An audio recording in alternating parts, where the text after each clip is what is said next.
Hey there, and welcome to another trip report. It's 5:47 a.m. right now, and I've just arrived at London Heathrow's Terminal 2 for today's flight. This morning, I'm traveling from London down to Lisbon, Portugal, on board TAP Air Portugal Flight 1351. My flight departs at 8 a.m., so that gives me just over 2 hours to get checked in and clear security on this busy Monday morning. Terminal 2, also known as the Queen's Terminal, is used by all Star Alliance carriers that serve Heathrow, including TAP. The new Terminal 2 as it stands today was completed in 2014, with the original T2 building first opening in 1955 and closing in 2009 to make way for the new building. Stepping inside on the departures level, the check-in area is divided into 4 zones, named A, B, C, and D, with TAP Air Portugal using Zone C. The check-in area for TAP consists of self-serve kiosks for printing your boarding pass and baggage tags, along with accompanying self-serve baggage drop stations. There are also counters where you can speak with an agent and check in directly with them, as well as a priority counter for executive class travelers or Star Alliance Gold members. At the self-serve kiosks, you can access your reservation using your frequent flyer number, booking reference number, ticket number, or by scanning your boarding pass or passport. I printed off my boarding passes at the self-serve kiosk and then visited the priority counter to drop my bags, thanks to my Star Alliance Gold status with Air Canada. On their flights within Europe, TAP offers 3 different levels of economy class fares, with the lowest called Discount, followed by Classic, and the most expensive of the 3 called Plus. On a discount fare, all that's included is your carry-on bag and personal item, with the first piece of checked baggage costing €39 and standard seat selection costing €19. On a Classic fare, 1 checked bag weighing 23 kilograms is included, along with standard seat selection, the ability to collect frequent flyer miles, and the ability to change your ticket free of charge. Plus fares offer even more flexibility and priority services. After dropping my bags, I headed over to security screening, which was a quick walk from the check-in counters. From entry to exit of security, the process took about 10 minutes thanks to a fairly short line this morning. Exiting security, I'm now standing in the main departures area of Terminal 2. The airside part of Terminal 2 is split into 2 separate but connected buildings, known as 2A and 2B. Building 2A, where I am now, houses gates 1 through 26 and is predominantly used by European carriers, while Building 2B houses gates 28 through 49 and is largely used by international carriers. This part of the terminal is very open and modern feeling, with lots of stores and duty-free shopping gathered around this central area spanning 2 levels. All the departure gates are located on the lower level, as well as access to Building 2B. Heading downstairs at 6:30 a.m., my flight hasn't been assigned a gate yet, so I'll find somewhere to set up and we'll check the flight information boards in about 45 minutes, which is when the gate assignment is slated to be posted.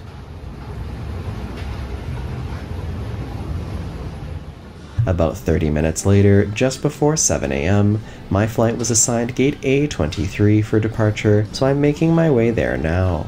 Gate A23 is located in the southwest corner of Building 2A, in a fairly quiet, dead-ended part of the terminal, along with Gates A24 and 25.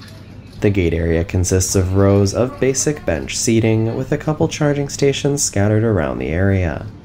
Boarding is scheduled to begin in 10 minutes time at 7:10 a.m. and the gate area is still quite quiet. Getting ready for boarding, TAP boards their aircraft by assigned boarding group. The boarding process starts with boarding for families with small children or those who need extra time to get on board, and is followed by the first formal boarding group called Premium, which includes executive class travelers, Star Alliance Gold members, and TAP Miles & Go Silver and Gold card holders. Groups A, B, and C follow premium boarding, which consists of the remaining economy class passengers. Boarding got underway about 15 minutes behind schedule, and heading down the jetway, I was finally able to catch a glimpse of the aircraft taking me to Lisbon today. I'll be on board this 3-year-old Airbus A321neo that was delivered new to TAP in November 2019. TAP operates a mostly Airbus fleet with a mix of both narrow-body Airbus A319s, 20s, and 21s, including some of the newer Neo versions, as well as wide-body Airbus A330-200s and 900neos. Of their newer A321neos, they have two different types. The A321neo LR, which they use on their transatlantic flights to destinations in Eastern Canada and the United States, and their standard A321neo that I'll be flying on today, which they primarily use on their flights within Europe. This particular aircraft is in a two-class configuration, with executive class or business class at the front and economy class towards the rear. Reaching my seat for today, I'm booked in seat 28F, which is a window seat on the right side of the aircraft. The economy cabin on this aircraft is in a 3-3 seating configuration and is split into two different seating zones, with the red seats towards the front classified as the comfort area, costing an extra €6 over standard seats when traveling on a discount fare, and having 33 inches of pitch, adjustable headrests, the ability to recline, and access to USB charging ports, while the green seats don't possess any of those features and only have 28 inches of pitch. Getting a look at the legroom in these green seats, at 5'10", those 28 inches of pitch are enough to be comfortable, with a couple inches of space to spare for my knees. Overall, these standard seats are quite basic, with no headrests, no recline, and no AC or USB power outlets, and their ultra slimline design makes them quite firm. On the plus side, they are clean and fresh looking. Taking a look at the baggage storage in the cabin, there is space under the seats in front to store baggage with no obstructions, and there's also space in the overhead bins as well. Row 28 on this aircraft is the row after the second set of mid-cabin emergency exit doors, with only two seats in front of us, meaning that the aisle seat doesn't have under-seat storage. Looking around my seat a bit more, it's quite narrow at only 17.3 inches wide, and there's an armrest on either side, both of which are movable. You'll notice that there are no entertainment screens at any seat on this aircraft, so the seat back in front is a little bland looking. Below where the entertainment screen typically would be, there's a tray table that folds out from the seat back. It's a good size and is quite sturdy, and it's mounted on rails such that it can slide outwards towards you. Below the tray table, we have a pocket for storing the provided reading materials and any other items you choose to place here. Taking a look at what's provided, we have an air sickness bag and the safety information card for the Airbus A321neo. Typically, the menu for the onboard food service is provided as well, though it seemed to be missing from my seat pocket. We'll check that out later in the flight. On the sides of the seat backs in front, there are coat hooks for hanging your jacket, and on the overhead panel above the seat, we have personal adjustable air conditioning vents, personal reading lights, and attendant call buttons. Talking about seating again, much like other European carriers on intra-Europe flights, the executive class seats on this aircraft are in fact the exact same seats as those found in the comfort area of economy class, with the same pitch and recline, and the only key difference in executive being that the middle seat in the row of 3 is blocked, such that there are only 2 travelers per 3 seats. This allows TAP to easily adjust the partition between executive and economy depending on cabin demand for a given flight.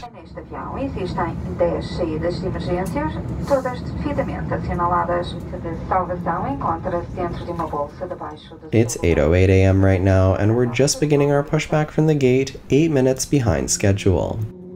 Mais uma vez, muito bom dia, TAP Air Portugal, membro da Airline, o comandante Reinaldo Soares e toda a tripulação apresentam-lhes as boas-vindas.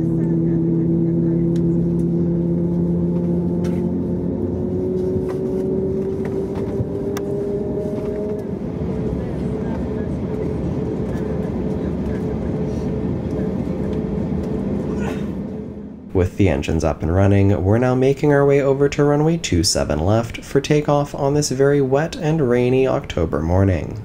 This departure will take us out to the west, followed by a left turn to begin our trek south towards Portugal.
pessoas. Solicitamos ainda que reduzam a utilização das saídas de ar individuais.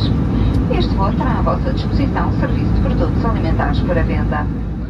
Climbing up through the thick cloud layer and into the blue skies, it's time to settle in for the just over 2-hour flight ahead.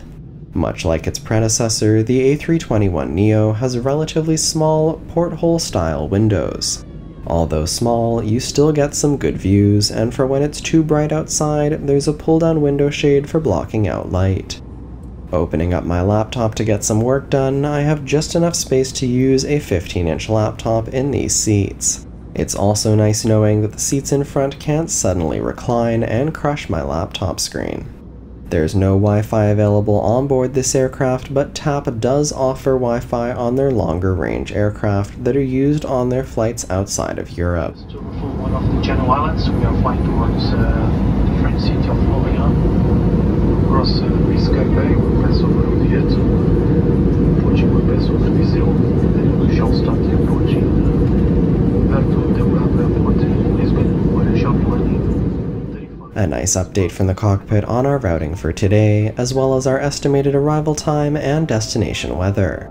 About 40 minutes since takeoff now, and the cabin crew are just getting started with the in-flight food and beverage service. Pulling the menu out of the adjacent seat back pocket to take a look, TAP doesn't offer any complimentary food to economy class passengers on their flights within Europe, and all drinks aside from water have to be purchased as well. Prices are fairly high, with small snacks like a chocolate bar, chips, or a muffin costing between €2.50 and €3, soft drinks and juices priced at €3, and sandwiches and other meals costing around €7, or up to €11 or €12 if purchased as a combo with a drink and additional snack. Towards the back of the onboard purchases menu, there's also a Portuguese food guide and some other food and drink articles to pass the time. I opted for just a water as that was complimentary and decided to wait until we land to get my first taste of Portuguese cuisine. About an hour left in the flight now. With the aisle service finished, let's take a walk to the back of the aircraft. At the back of the economy cabin, we find the economy class galley along with 2 lavatories. These are the only 2 lavatories available to economy passengers, meaning that passengers at the front of the aircraft have a long walk to get here. There is a lavatory at the front of the aircraft, but that's reserved for executive class passengers. Stepping inside, it's quite small, but very clean and well lit. There are also individual packets of sanitizing hand wipes that are provided. Heading back to my seat, we can get a better look at my seat row. As I mentioned before, row 28 is the row after the emergency exit row. For the window and middle seat, this doesn't have any impact and the seats are the same as any other standard seats on board this aircraft. But for the aisle seat, number 28D, there's no seat in row 27 in front, so the tray table is stowed in the fixed right armrest. The legroom is also a lot tighter for this particular seat. Spending the last portion of the flight getting some work done, we now have only 25 minutes to go before landing. The seatbelt signs are on, and the cabin crew are preparing the cabin for arrival. We're slowly beginning our descent from 37,000 feet over northern Portugal into what looks like a very cloudy Lisbon.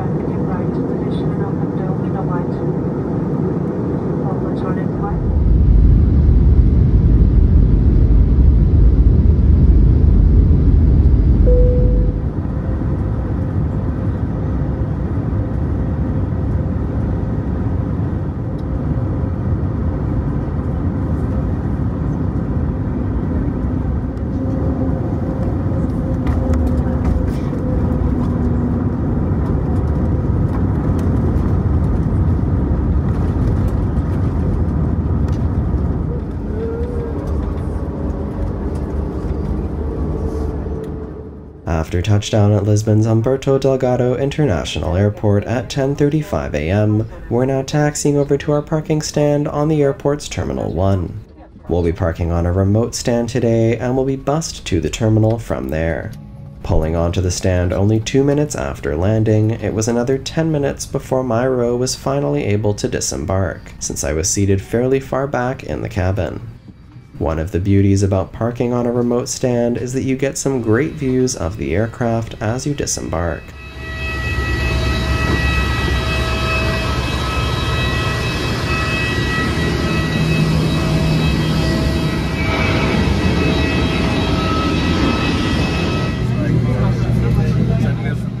After boarding the bus, it was about a 7-minute ride over to the terminal. Getting off the bus, next stop is passport control. One of TAP's main business models is offering connections through Lisbon for passengers traveling between the Americas and other cities in Europe. This means that, as with most European airports, immigration lines can be quite long in the morning, as many of the overnight transatlantic flights have just arrived. I got in line just before 11 AM, and though it was quite long, it was moving well and took a total of 25 minutes to clear. After passport control, I'm now headed to baggage claim. Checking the screens, bags from my flight are due to be delivered on belt number 10. Within a few minutes of arriving at the belt, bags from my flight started flowing, and after waiting for 7 minutes, I had my suitcase in hand and was ready to go. Final stop is customs, which was a quick process even with the queue of people trying to exit. Thanks for joining me for this trip report, and I hope you've enjoyed it. Now for some comments on the experience overall. TAP Air Portugal's economy class service within Europe is quite basic, with no complimentary drinks or snacks aside from water, and no complimentary Wi-Fi available or entertainment systems. I think the most interesting thing about their economy product is the stark difference between the green standard seats at the back of the aircraft and the red comfort seats towards the front. Had I known that there were so many extra perks that come with purchasing a comfort seat, I would have been much more tempted to select one. That being said, the green seats were clean and comfortable enough for a 2-hour flight. Overall, an on-time, simple, and easy flight, but it certainly felt more like flying a low-cost airline than a nation's flag carrier.